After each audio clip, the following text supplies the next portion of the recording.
नमस्ते दोस्तों। कक्षा 10 सामाजिक विज्ञान प्री बोर्ड एग्ज़ाम 2026 के महत्वपूर्ण प्रश्नों का पेपर का जो है हम लोग अध्ययन करेंगे। आपका जो है इसमें पहला प्रश्न दिया गया है, महात्मा गांधी भारत कब लौटे?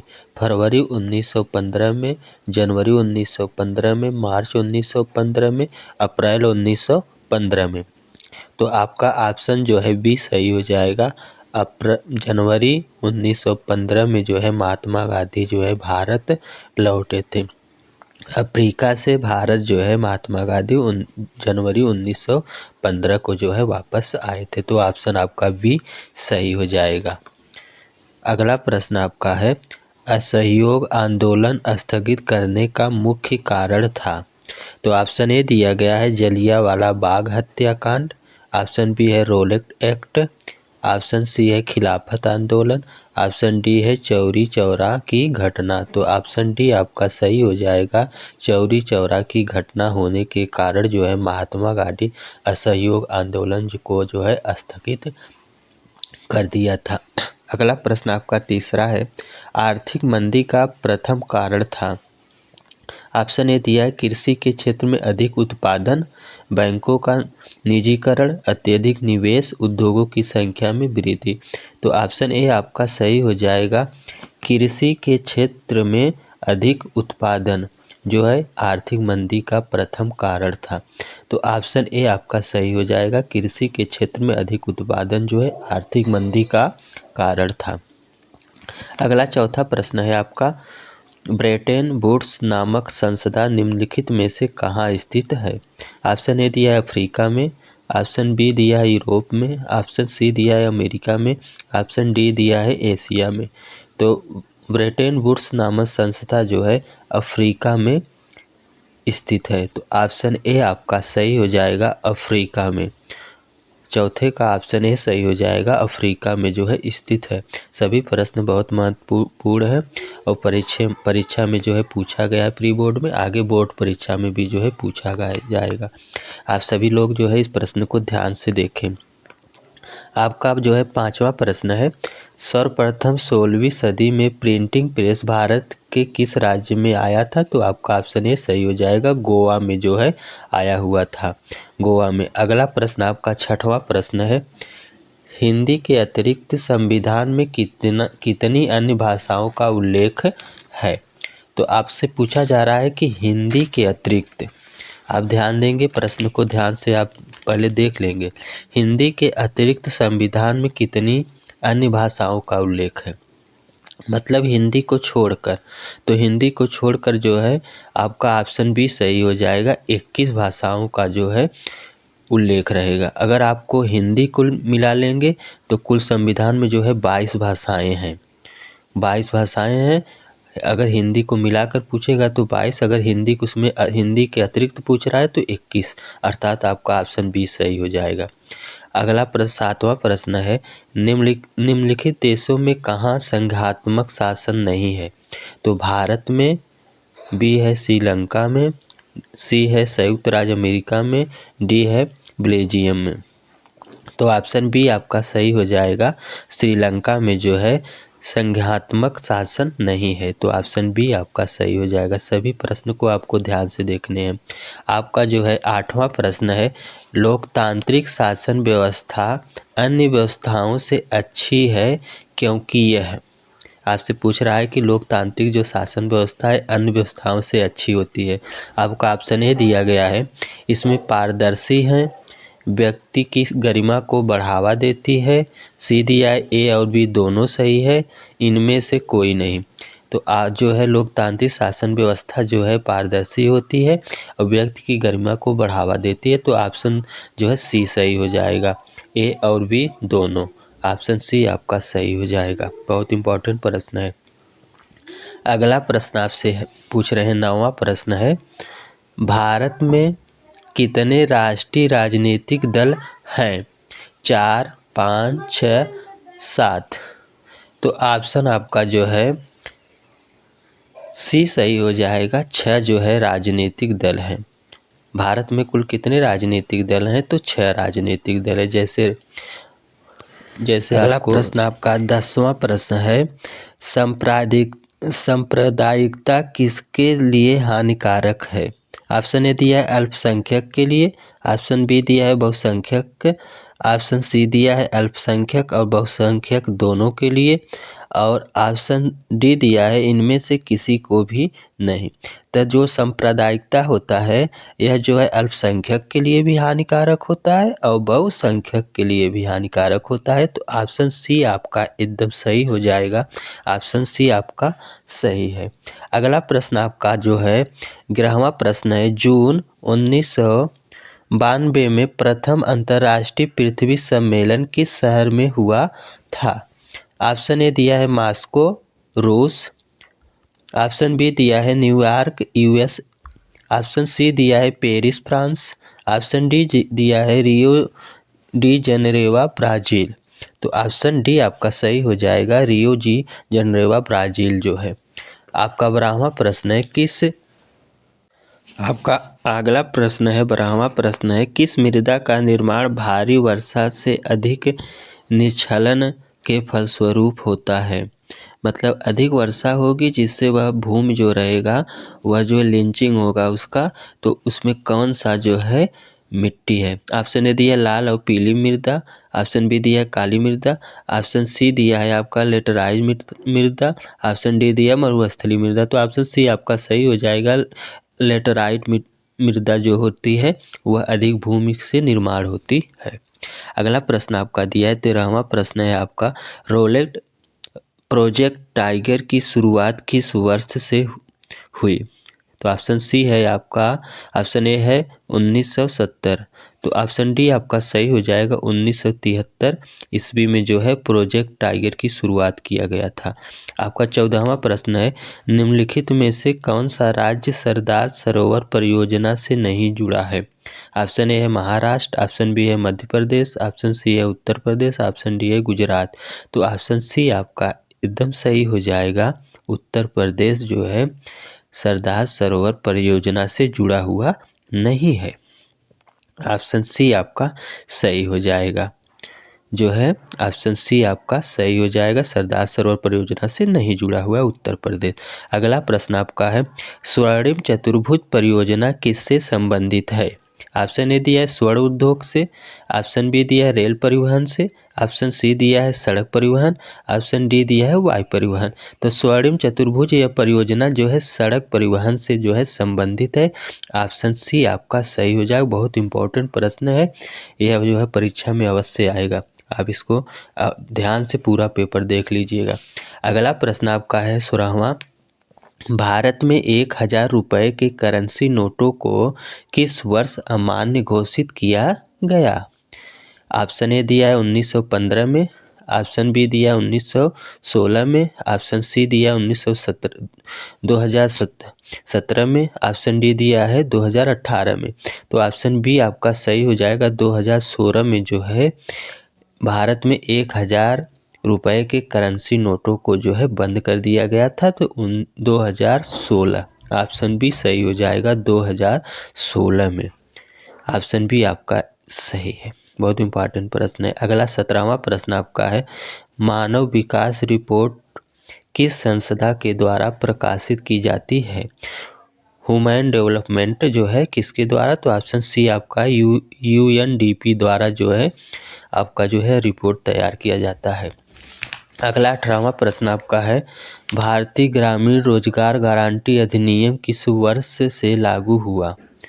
तो यह जो है 2000, 2002, 2005, 2010। तो ऑप्शन सी आपका सही हो जाएगा, 2005 में जो है राष्ट्रीय ग्रामीण रोजगार गारंटी अधिनियम जो है लागू किया गया था, जिसका अब नाम है मनरेगा।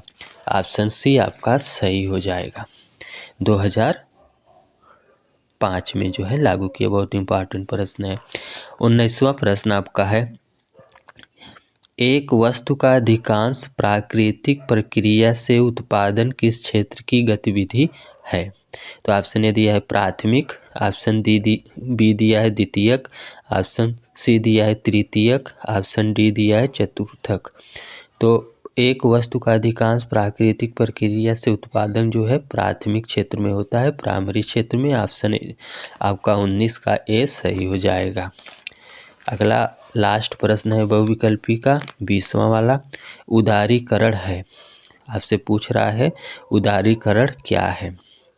ऑप्शन ए दिया है सरकार का लोगों के प्रति उदार नज़रिया। ऑप्शन बी दिया है सरकार द्वारा अवरोधों या प्रतिबंधों को हटाने की प्रक्रिया। ऑप्शन सी दिया है अंतर्राष्ट्रीय संबंधों में उदारता। ऑप्शन डी दिया है उधार देना। तो ऑप्शन बी आपका सही हो जाएगा। सरकार द्वारा अवरोधों या प्रतिबंधों को हटाने की प्रक्रिया जो है उदारीकरण कहलाती है। ऑप्शन बी आपका सही हो जाएगा। उदारीकरण क्या है? सरकार द्वारा अवरोधों या प्रतिबंधों को हटाने की प्रक्रिया जो है उदारीकरण कहलाती है। अगला अब आपका खंड ब है वर्णनात्मक प्रश्न। आपका जो है इसमें निम्नलिखित प्रश्नों के उत्तर आपको जो है लगभग 80 शब्दों में जो है लिखने हैं। 4 नंबर का आपका यह प्रश्न रहेगा। पहला प्रश्न इसमें दिया है प्रथम विश्व युद्ध का भारत की आर्थिक एवं राजनीतिक स्थिति पर क्या प्रभाव पड़ा? किन्हीं दो का उल्लेख कीजिए। या अथवा करके आपके दिया है दूसरा, इसी में सविनय अवज्ञा आंदोलन की क्या सीमाएं थी?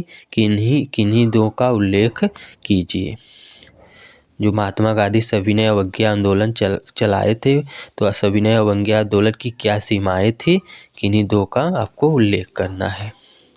अगला प्रश्न जो है दूसरा आपका दिया है, दूसरे का में दिया है लोकतंत्र में पारदर्शी शासक का क्या अर्थ है?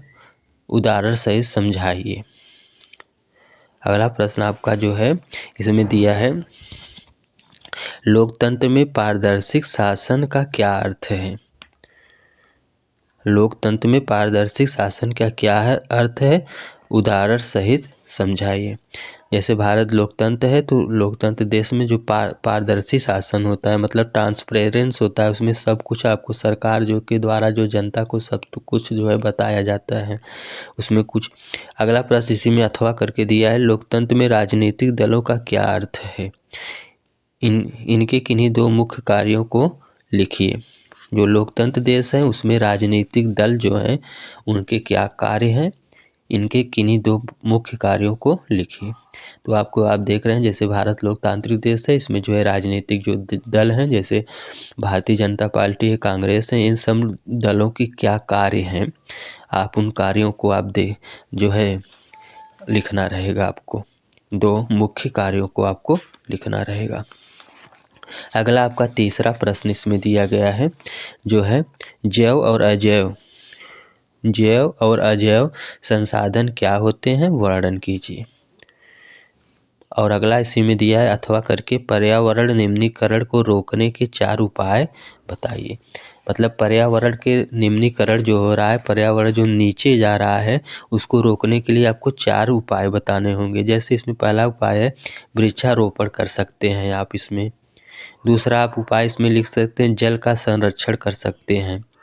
तीसरा है अवशिष्ट प्रबंधन कर सकते हैं, खराब कचड़े कुचड़े को इसको अधिक अच्छी मात्रा से आप इसका प्रबंध करेंगे, अवशिष्ट पदार्थों का प्रबंध अच्छे से आपको करना रहेगा। अगला प्रश्न आपका इसमें है राष्ट्रीय ग्रामीण रोजगार गारंटी अधिनियम 2005 क्या है? विवेचना कीजिए। इसका नाम जो है आपको इसका मनरेगा कर दिया है। काम की गारंटी इसमें होती है, 100 दिन की काम की गारंटी दिया जाता है। अगर काम न मिलने पर 15 दिन के बाद इसको बेरोजगारी भत्ता भी दिया जाता है। इसका कुछ मुख्य उद्देश्य भी है जिसमें गरीब लोगों को जो है रोजगार दिया जाता है। आपका 5वां प्रश्न है नेपोलियन कौन था? उनके सुधार क्या थे? उन सुधारों का वर्णन कीजिए। अगला इसमें दिया गया है यूरोप में राष्ट्रवाद के उदय में जर्मनी और इटली के एकीकरण का क्या योगदान है? 6वां प्रश्न इसमें दिया गया है भारत की संघीय व्यवस्था की 4 विशेषताएं बताइए। भारत में जो संघीय व्यवस्था है उसकी 4 विशेषताएं आपको बताना है। 6वां प्रश्न आपका है। तो भारत की संघीय व्यवस्था की 4 विशेषताएं होंगी, जैसे दोहरी सरकार है, इसमें भारत में जो है दोहरी सरकार है, केंद्र सरकार है और राज्य सरकार है, दोनों के अपने अपने अधिकार हैं, अपने अपने कार्य होते हैं। दूसरा आपकी इसकी विशेषता हो जाएगा शक्तियों का विभाजन है। राज्य सरकार और केंद्र सरकार के शक्तियों को जो है बांटा गया है, इसमें जो है शक्तियों का विभाजन किया गया है। अगला जो है इसकी विशेषता है लिखित और सर्वोच्च संविधान है। भारतीय संघीय व्यवस्था में जो है लिखित और सर्वोच्च संविधान इसका है, सर्वोच्च न्यायालय है इसमें इसका जो है। अगला जो है 7वां लास्ट प्रश्न आपका है, भारत में सड़क परिवहन का एक लेख लिखिए। तो भारत में जो सड़क परिवहन है उस पे आपको एक लेख लिखना है, एक निबंध लिखना है। तो निबंध आप लिखेंगे जैसे सड़क का महत्व क्या है। फिर दूसरा आप इसमें हेडिंग लिख सकते हैं सड़कों के प्रकार क्या होते हैं, सड़कों के प्रकार क्या होते हैं उसके बारे में आप लिख सकते हैं। भारत में सड़क परिवहन पर एक लेख लिखना है तो आपको भारत में सड़क परिवहन, सड़क का महत्व क्या है, सड़कों के प्रकार जैसे आपको लिखने होंगे और इसमें चुनौतियाँ क्या क्या आती है, क्या क्या दिक्कत आती है, इसमें भी आप इसमें इस सब हेडिंग पे आप इसको लिख सकते हैं कि भारत में सड़क परिवहन पर एक लेख। अगला लास्ट प्रश्न इसमें दिया 8वां जो है 6 नंबर का ये सब प्रश्न है, विस्तृत प्रश्न है। लास्ट प्रश्न आपका है इसमें, भारत में चीनी उद्योग के विषय में बताते हुए इसकी चुनौतियों पर प्रकाश डालिए। चीनी उद्योग मतलब शुगर जो मिल होते हैं उसमें जो है क्या क्या जो है चुनौतियाँ उसमें लिखना है। 8वां लास्ट प्रश्न है, तृतीय क्षेत्र अन्य क्षेत्रों से कैसे भिन्न है, सो उदाहरण व्यवस्था व्याख्या कीजिए। तृतीय क्षेत्र जो अपना होता है अन्य क्षेत्रों से, जैसे प्राथमिक क्षेत्र, द्वितीय क्षेत्र, इन सब क्षेत्रों से कैसे भिन्न है उसके बारे में आपको लिखना रहेगा। इसी में अथवा करके प्रश्न एक दिया गया है, वैश्वीकरण क्या है, भारत में वैश्वीकरण का क्या प्रभाव पड़ा। ग्लोबलाइजेशन जो है इसका जो है भारत क्या है और इसमें भारत पर क्या प्रभाव पड़ा। और लास्ट आपका अंतिम प्रश्न रहेगा खंड ब में मानचित्र संबंधी प्रश्न, मैप रिलेटेड क्वेश्चन रहेंगे। उन सभी प्रश्नों को आपको जो है उसमें जो है आपको निम्नलिखित रचनाओं को भारत के दिए गए रेखा मानचित्र में चिन्ह द्वारा नाम सही दर्शाना रहेगा। सही नाम लिखेंगे तथा अंकन के लिए सही चिन्ह और सही नाम लिखेंगे तो आपको 1.5 नंबर अंक आपको निर्धारित किए जाएंगे। एक प्रश्न में आपको 1 अंक दिया जाएगा। भारत का मैप रहेगा जो पूछा जाए, जैसे इसमें प्रश्न पहला पूछा जा रहा है, वह स्थान जहाँ सूती मिल श्रमिकों ने सत्याग्रह आंदोलन किया था। आपको उस स्थान को आपको अंकित करना है भारत के मैप में जहाँ पर जो है सूती मिल श्रमिकों ने सत्याग्रह किया था। उस बिंदु को आप अंकित करके उसका नाम भी लिखेंगे किस स्थान पर यह किया गया था। अगला दूसरा जैसे इसमें पूछ रहा हुआ स्थान जहाँ जलियांवाला बाग हत्याकांड हुआ था, तो यह स्थान जो है आपका अमृतसर है। तो उस अमृतसर को, पंजाब में अमृतसर है, तो उस अमृतसर स्थान को आपको अंकित करना रहेगा बिंदु से और वहाँ पर लिखना रहेगा अमृतसर पंजाब कोष्ठक में। तो इस तरह से आप जब लिखेंगे तब जाकर आपको जो है इसमें 1 नंबर आपको दिया जाएगा। अगला आपका प्रश्न है इसमें, वह स्थान जहां नील की खेती करने वाले किसानों ने सत्याग्रह आंदोलन किया था, तो उसको स्थान को भी आपको दिखाना रहेगा। और चौथा प्रश्न है, वह स्थान जहां वर्ष 1927 में भारतीय राष्ट्रीय कांग्रेस का अधिवेशन हुआ था। वह जो 1927 में कहाँ भारतीय राष्ट्रीय कांग्रेस का अधिवेशन हुआ था उस बिंदु को आपको दिखाना है किस शहर में हुआ था और उसका नाम लिखना रहेगा। अगला लास्ट है इसमें, वह स्थान जहाँ पर सविनय